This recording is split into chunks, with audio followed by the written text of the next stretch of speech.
ক্রিকেটারদের আলটিমেটামের মুখে এম নাজমুল ইসলামকে বিসিবির অর্থ কমিটির চেয়ারম্যানের পদ থেকে সরিয়ে দিয়েছে বাংলাদেশ ক্রিকেট বোর্ড। পরবর্তী নির্দেশ না দেওয়া পর্যন্ত অর্থ কমিটির দায়িত্ব পালন করবেন বিসিবি সভাপতি আমিনুল ইসলাম বুলবুল। এদিকে ক্রিকেটারদের বয়কটের কারণে অনির্দিষ্টকালের জন্য বিপিএল স্থগিত করেছে বিসিবি। বিস্তারিত মাইনুদ্দিন মাসুমের রিপোর্টে। কালার এক্সপার্ট এবং মাইল্ড অন হ্যান্ডস টেকনোলজি সমৃদ্ধ অরিক্স অ্যাডভান্স ডিটারজেন্ট পাউডার আপনার লন্ড্রি এক্সপার্ট।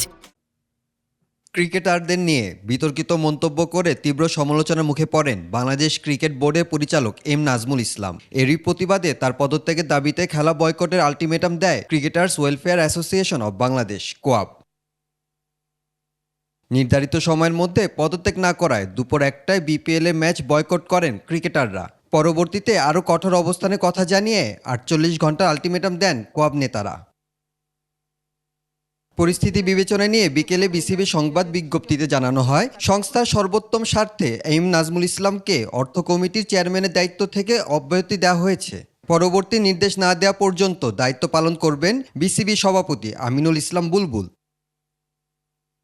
নাজমুল ইসলামকে অর্থ কমিটি থেকে সরানো হলেও এখনও ক্রিকেটারদের মূল দাবি পরিচালকের দায়িত্বপূর্ণ থেকে পদত্যাগ। এ বিষয়ে বিসিবির পক্ষ থেকে আনুষ্ঠানিক কোনো ঘোষণা আসেনি। ক্রিকেটাররা বলছেন, দাবি পূরণ হলেও মাঠে ফিরবেন তারা।